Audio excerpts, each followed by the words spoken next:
Happy Monday, everybody. My name is Brandon Rose, and welcome to episode 295 of the Xbox in 10 podcast, your weekly source of Xbox gaming news covered in around 10 minutes. Every Monday, this podcast covers new game releases, the previous week's gaming news, and we all learn an Xbox-related fun fact together. The show is on YouTube and podcast services around the world, so please subscribe to your favorite and leave a review. Xboxin10.com, no numbers, is your quick source for links to all of our podcast destinations and social media profiles, which you can follow at Xboxin10. Before we formally start the show, I just want to say I am recording this episode on a Tuesday night. My original intention was, what news stories are there out there? And then I was going to do my game of the year for 2024. I'm actually going to save that back half because, although I'm traveling, there's a ton of news already so far in the week.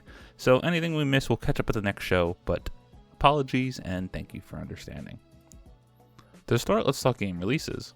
The big game out last week was Dynasty Warriors Origins. And the games coming out this week include Robo Dunk, Aqua Run, Ender Magnolia Bloom in the Mist, Disorder, Let Me Sleep, Micah and the Witch's Mountain, Shalnor Silverwind Saga, Popotino's Adventures, Dance of Cards, Dream Core, My Horse Bonded Spirits, Sword of the Necromancer Resurrection, Synduality Echo of Ada, Star Wars Episode 1 Jedi Power Battles, Airy Peace of Mind 2, Dragon Takers, Meow Moments, celebrating renewal and romance, Mark of the Deep, and Monster Panic. Now, last week's biggest news stories, we have 6 to cover this week. Number 1, Xbox's big surprise for Developer Direct is reportedly a legendary Japanese IP.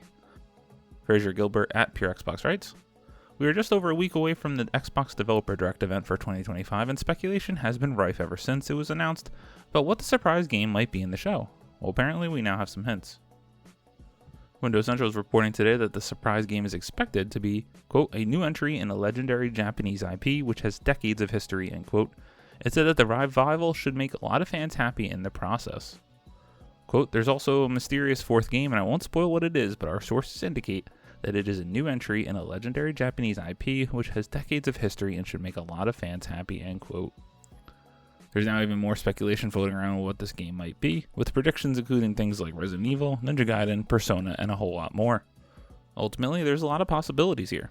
The only official line from Xbox is that it is a brand new game being shown at a special location, and the most likely scenario is we won't hear anything else until it appears at the event itself. Of course, now there's every chance more rumors could crop up over the next few days, but here's hoping the surprise doesn't get spoiled entirely. What could this game be? Not even begin to speculate because it seems like the most likely outcome is some interesting, obscure Japanese role-playing game that might not be for Brandon, but could it finally be the big reveal of something in the Final Fantasy world? However, this is a brand new game. My prayer, my hope, because it's my favorite franchise arguably of all time, is a new entry in the Resident Evil franchise. Come on, Capcom, let's deliver. Number 2, Microsoft reportedly working on 4K streaming for Xbox Cloud Gaming. Tom West at True Achievements writes, Microsoft reportedly has more Xbox Cloud Gaming improvements in development. Ultimate subscribers streaming the best Game Pass games could see 4K streaming, PC game support, higher bit rates, and more roll out for the service in the future. Microsoft will reportedly add non-Game Pass games to Xbox Cloud Gaming incrementally. Xbox Cloud Gaming has reportedly hit a new usage milestone. Microsoft is apparently working on 4K streaming and PC gaming support. Non-Game Pass titles will reportedly be added to Cloud Gaming via content drops. As reported by Windows Central, Microsoft is, quote, allocating more silicon to meet demand for Xbox Cloud Gaming, end quote. The report claims the service recently hit a new usage milestone as it continues to grow in markets with lower numbers on Series X and S consoles. It suggested that the company also plans to improve Xbox Cloud Gaming with a host of improvements such as 4K streaming and support for PC games. Currently, Xbox Cloud Gaming supports up to 1080p resolutions and up to 60 FPS. Depending on your internet speeds, but according to Windows Central's Jez Corden, the company is looking to implement 4K streaming in the future. Higher bit rates are apparently on the way too, which would certainly be a welcome addition to support 4K resolutions. Last year, mouse and keyboard support was added for multiple Xbox Cloud Gaming titles on PC, and it looks like we might see also PC-only titles drop into the service in the future. All excellent upgrades hopefully coming soon for Xbox Cloud Gaming as this continues to grow. I love to see it, want to see that 4K wherever I can, and it is interesting considering Stadia did have that 4K streaming when they launched. Who remembers Stadia? Rumor, Bethesda's Oblivion release will be fully remade by developer Virtuous.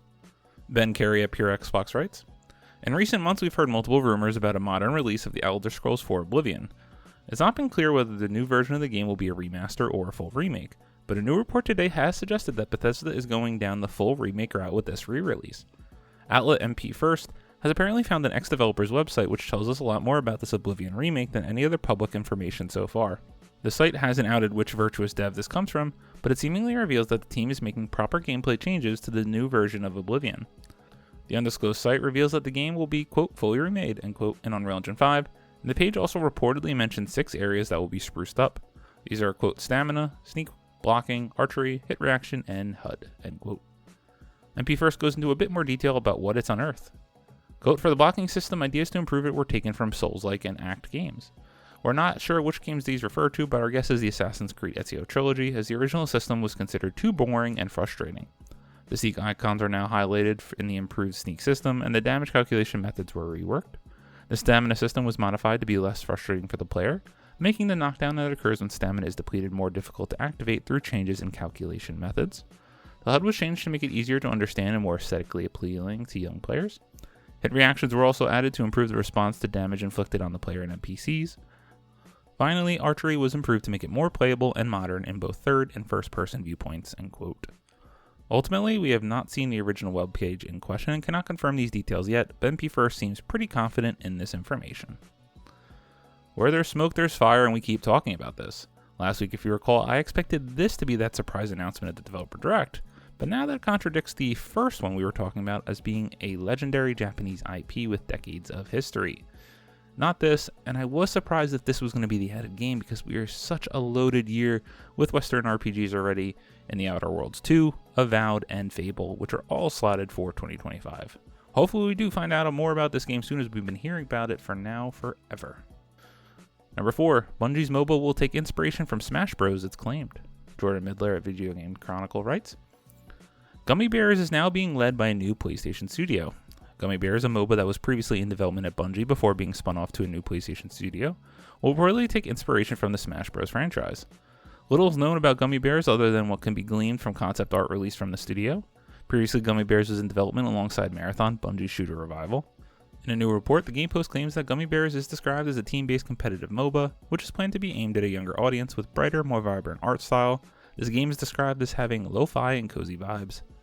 Gummy Bears will reportedly use a percentage-based health system, which is described as being similar to Nintendo's Super Smash Bros. Franchise. And it's also claimed that players can be knocked off the map entirely, also inspired by Smash Bros. While this is a PlayStation Studio game reportedly now, I did want to include this as I imagine this game, if it's going to be a MOBA, will also come out on PC, and who knows what that Bungie deal is. This game would have gone multi-platform had it not made the switch to the PlayStation Studio. I trust in Bungie. Destiny is just such a fun game to play, whether you like all the releases or not. So I'm always interested in a new MOBA, as I was previously addicted to Smite in a long time ago, so I'm interested in a Smash Bros-like MOBA by the people from Bungie. Number 5, Marvel Rivals dev promises a new hero every month and a half. Michael Crepe at IGN writes, NetEase Games is telling Marvel Rivals players that a new hero will launch every month and a half as additional seasons roll out.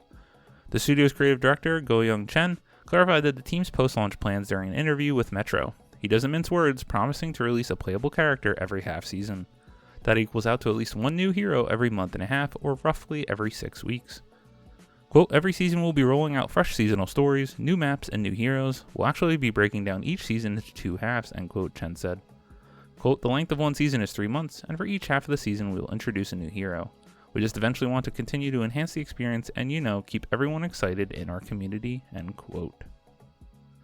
It's a tall order that will leave fans with one question as every season winds down. Who's next? Marvel Rivals Season 1, Eternal Night's Fall already kicked off things with a strong start by introducing both Mr. Fantastic and the Invisible Woman for the first half, with the Thing and the Human Torch primed to launch with the second half in a few weeks. These are Marvel mainstays who have undeniably earned their place as legendary superhero characters, but keeping up that momentum over time will be quite the challenge. This is awesome. I'm absolutely loving Marvel Rivals, and they're actually adding so much to this game. I haven't even begun to read anything, but if you dig through the menus and the playable characters, there is so much story here. Love that they're keeping this game fresh, but that is a tall task to keep well balanced. We'll see how it goes. And number 6, Suicide Squad's final content update has been released. Tom Ivan at Video Games Chronicle writes, Rocksteady ends major support for Suicide Squad less than a year after its release. Suicide Squad Kill the Justice League has received its final significant content update. Developer Rocksteady confirmed in December that the game's current season would be its last, and Season 4 concluded today with the launch of Season 4 Episode 8. Quote, while Season 4 Episode 8 will mark the final battle against Brainiac, all online features will continue to be available, so you'll still be able to enjoy co-op with friends, as well as previous seasonal episodic content, end quote, Rocksteady explained.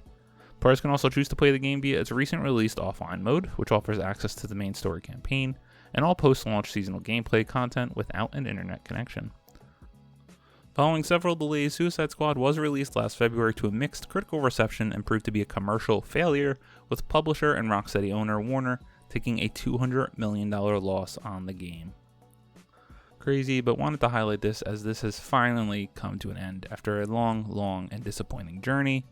I do want you to know I'm going to spoil the end of the story because it was spoiled for me with what this content update has released. So if you don't want that spoiled for you, skip ahead about 30 to 45 seconds.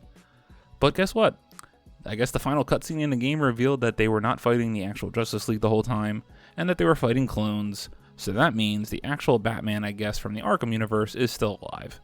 This game was so bad they couldn't even commit to the story, arcs, and experience that they told from the very beginning.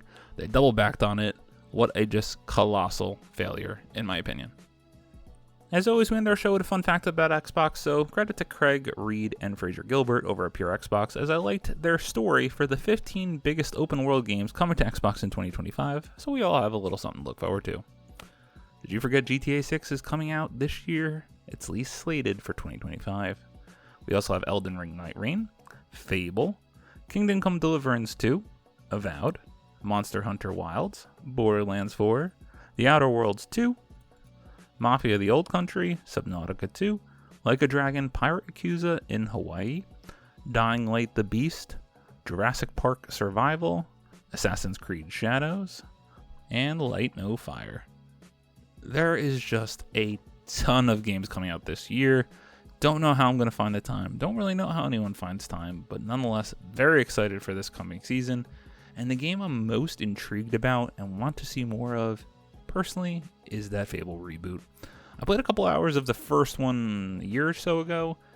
Really enjoyed my time with it. I want to see it rebuilt from the ground up by the legendary developers over at Playground, stepping out of their wheelhouse, get it, and departing from the Forza franchise in favor of a Western RPG. Thank you all for listening to the Xbox in 10 podcast, your weekly source of Xbox gaming news covered in around 10 minutes. If you like the show, please subscribe to your favorite podcast service, share it with your friends, leave a review, and follow on all social media at Xbox in 10. This past week, the little time I had to play, I played more Marvel Rivals. Love it. My name is Brandon Rosa. You can follow me on Xbox at Broza93. Hope you all have a great week. Stay safe and keep on gaming.